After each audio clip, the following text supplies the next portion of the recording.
जय हिंद दोस्तों, जय हिंद बच्चों।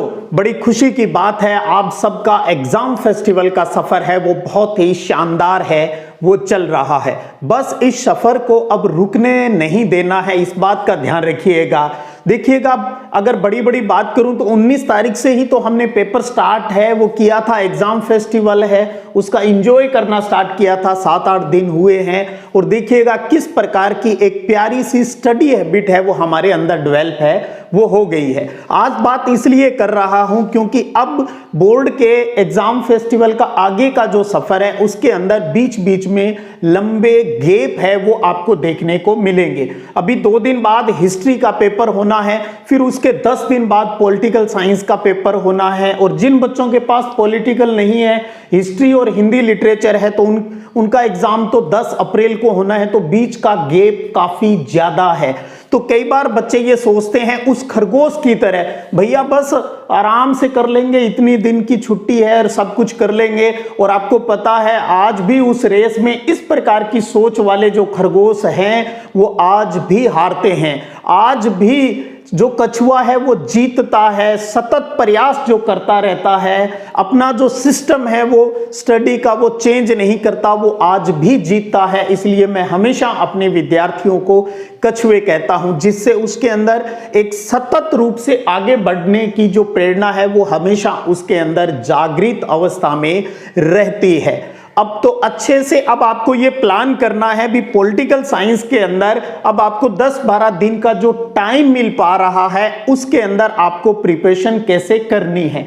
जिन बच्चों के पास हिस्ट्री नहीं है और सीधा या पॉलिटिकल का पेपर है उनके लिए मैं ये फॉर्मूला देना चाहूंगा।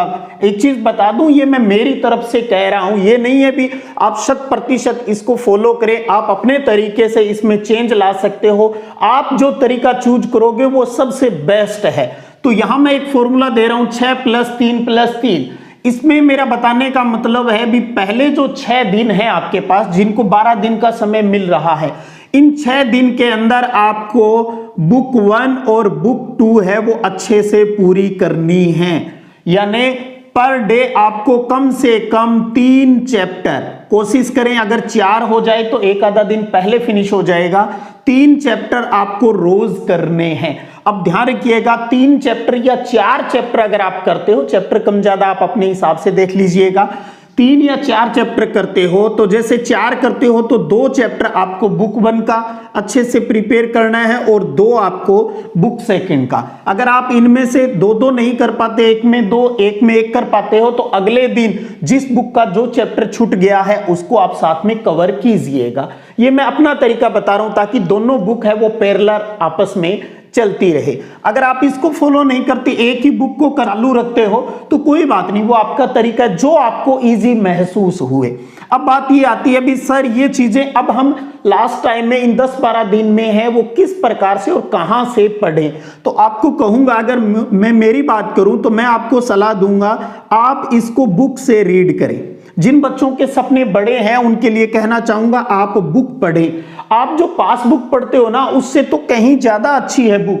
आप देखिए पासबुक के आप जो पढ़ते रहते हो उसमें इतने पेज, इतने क्वेश्चन, और ऐसे क्वेश्चन भी है जिनका आपके एग्जाम से, आपके सिलेबस से, आपके पैटर्न से कोई लेना देना नहीं है। तो उस पासबुक से तो ज्यादा बढ़िया है आपकी पॉलिटिकल साइंस की बुक, एक कहानी की तरह दी हुई है। पॉलिटिकल साइंस पढ़ते हैं तो बहुत मजा आता है, एक फिल्म की कहानी की तरह आप पढ़ना स्टार्ट करें। बस आप अगर फिल्म की तरह उसको रीड करते जाएंगे तो बहुत सी चीजें हैं वो आपके माइंड में अपने आप ही सेट है वो हो जाएगी। हाँ, फिर भी आप चाहते हो भी नहीं सर मैं तो बुक नहीं पासबुक पढ़ रहा हूं, तो फिर भी मैं आपको कहूंगा एक रीडिंग तो जरूर कीजिएगा और उसके बाद में आप उस हेल्प बुक का उस प्रकार से इस्तेमाल कर ले भी हाँ ठीक है कुछ क्वेश्चन मुझे यहां से देखने हैं क्योंकि मैंने पहले यहीं से तैयारी है वो की है, कि थोड़ा सा बड़े प्रश्न के ऊपर गौर करना है। जैसे बुक 1 के अंदर अगर मैं बात करूं तो आपको चैप्टर संख्या जो 1 है, आपका चैप्टर संख्या 4 जो है, यहां के साथ साथ एक चैप्टर 5 को भी आप बड़े प्रश्न के रूप में तैयार हैं वो करेंगे। और बुक 2 की अगर मैं बात करूं भी बड़े प्रश्न आपको किस चैप्टर से, तो इसके लिए अभी मैं यही कहूं आपको पहला चैप्टर है वो बड़े प्रश्न के लिहाज से तैयार करना है। बड़े प्रश्न का मतलब है मैं 4-4 नंबर वाले प्रश्नों की बात है वो कर रहा हूं। तो बुक को अच्छे से पढ़ना है और उसके साथ साथ आप क्या हेल्प ले सकते हो, मैंने कम्युनिटी पोस्ट पर भी डाला है, इस वीडियो के नीचे डिस्क्रिप्शन में भी डाल दूंगा। लास्ट ईयर के जो भी या इस साल के जो भी MCQ सीरीज के जितने भी वीडियो हैं, मैं कहूंगा आप रिवीजन के अंदर उनको भी अच्छे से जो रीड आउट है वो कर लीजिएगा, भले ही आप स्पीड बढ़ाकर कर ले कैसे भी। और जो पूरे सिलेबस के जो सब्जेक्ट के टॉपिक वाइज जो वीडियो है, अगर आपको किसी टॉपिक में कोई समस्या लग रही है तो आप उन वीडियो को फास्ट स्पीड में, स्लो में मत पढ़िएगा ताकि टाइम आपका कंज्यूम नहीं हो, आप फास्ट स्पीड के अंदर है वो इन वीडियो को रिवाइज कर ले। MCQ है वो तो आप जरूर निकाल के देखिए, टेलीग्राम पर भी शेयर कर दूंगा, जहां भी जो जगह मिलेगी मैं वहां पर ये शेयर कर दूंगा, आप अच्छे से इसको देख सकते हो। प्ले लिस्ट के अंदर भी 2022-23 वाली एक वीडियो प्ले लिस्ट है, MCQ की, पॉलिटिकल की अलग से एक प्ले लिस्ट बना रखी है, वहां से आप इन वीडियो को अभ्यास करें, उनके ऊपर कमेंट करते रहे, मुझे भी कॉन्फिडेंस रहेगा हाँ बच्चे वास्तव में जो कहा उस तरीके से, उसको जो अच्छी बात लगी उसको वो फॉलो करते हुए उनका रिवीजन कर रहा है। और साथ में मैं यहां पर आपके लिए डेली मेरी कोशिश रहेगी भी आपके लिए रैपिड रिवीजन की क्लास है वो भी मैं आपके लिए उपलब्ध करवाऊं, भी आपका रिवीजन है मेन चीजों का, वो भी मैं आपको चैप्टर वाइज या संयुक्त रूप से किसी भी प्रकार से मैं आपके साथ है वो आने वाले 10-12 दिन है वो बना रहूंगा। तो पहला हो गया अपना फॉर्मूला 6+3 के अंदर भी 6 दिन में हमें दोनों बुक यानी 18 चैप्टर हैं वो उनको रीड करना है। और साथ में आप कुछ विशेष पढ़ते समय विशेष पॉइंटों पर निशान लगा ले भैया, ये थोड़ी सी बात मेरे कम सेट बैठ रही है, इसको मैं सेकंड राउंड में लूंगा। सेकंड राउंड है अपना 3 दिन का, तो इस 6 दिन के अंदर जो चीज आपके अच्छे से तैयार हो चुकी है उसको अब हमें तीसरे दिन वाले राउंड, 3 दिनों का जो राउंड है उसके अंदर नहीं लेना, कुछ विशेष बातें जो है उनके अंदर इन 18 चैप्टर की उनके ऊपर फोकस करना है। और फिर आ जाते हैं लास्ट के अपने 3 दिन, एग्जाम से 3 दिन, तो उसके अंदर आपको मेन चीज है उनको बार बार रिवाइज है वो करना है। अब जिन बच्चों को टाइम कम मिलेगा उसको आप, मैं ये कहूंगा वो फॉर्मूला थोड़ा चेंज कर ले भाई, जिनको हिस्ट्री और पॉलिटिकल दोनों है उनके लिए यानी 5+2+2 ये फॉर्मूला आ जाएगा। तो आपको इसी हिसाब से जितने दिन आपको मिल रहे हैं इस फॉर्मूले में आप उसी प्रकार का चेंजेस है वो ला सकते हैं। तो यहां आप देखिए अगर इन 12 दिन में आप कम से कम 3 बार रिवीजन कर सकते हैं। और कुछ बच्चे तो आप में से ऐसे हो सकते हैं जो इस फॉर्मूले के अंदर भी और डिवाइडेशन करके 4 बार में भी रिवीजन कर सकते हैं। ये रिवीजन उन बच्चों के लिए भी अच्छा रहेगा जिनका पेपर, कोई पेपर अगर एग्जाम फेस्टिवल का किसी में कोई गड़बड़ हो गई, उसकी उम्मीद से कोई मार्क्स कम आ रहे हैं, तो अब आपके पास टाइम है अपने आप को इंप्रूवमेंट करने का, अपने आप को सिद्ध करने का भी, हाँ मैं भी कुछ कर सकता हूं।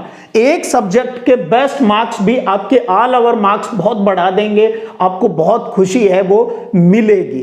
तो आपके अब की बार जो 90 पार का जिन बच्चों ने सपना देख रखा है, किसी ने 95-100, तो वो आराम से अचीव हो सकता है। कोई पेपर में कोई त्रुटि हो भी गई है तो यहां उसको सुधारिएगा, ये सुधारने का मौका है। और जिनके पास पॉलिटिकल नहीं हिस्ट्री और हिंदी साहित्य है तो मैं कहूंगा उन बच्चों को भी इसी प्रकार का फॉर्मूला हिस्ट्री के बाद में हिंदी साहित्य के पेपर के लिए है वो अप्लाई कर लेना चाहिए। तो उसके हिसाब से पढ़ेंगे तो 3-4 बार रिवीजन हो जाता है। बस एक ही रिक्वेस्ट, एक ही निवेदन आपसे करना चाहूंगा मेरे कछुओं, आपको अपनी जो हैबिट, जो स्टडी हैबिट, जो रीडिंग हैबिट, जो सिटिंग आपके अंदर अब डेवलप हुई है उसको अब खो मत देना। देखिएगा 7-8 दिन के सफर में कितना कुछ आपने प्राप्त कर लिया है। बस कहीं ऐसे लोगों के संपर्क में मत आ जाना यार बहुत दिन पड़े हैं कर लेंगे।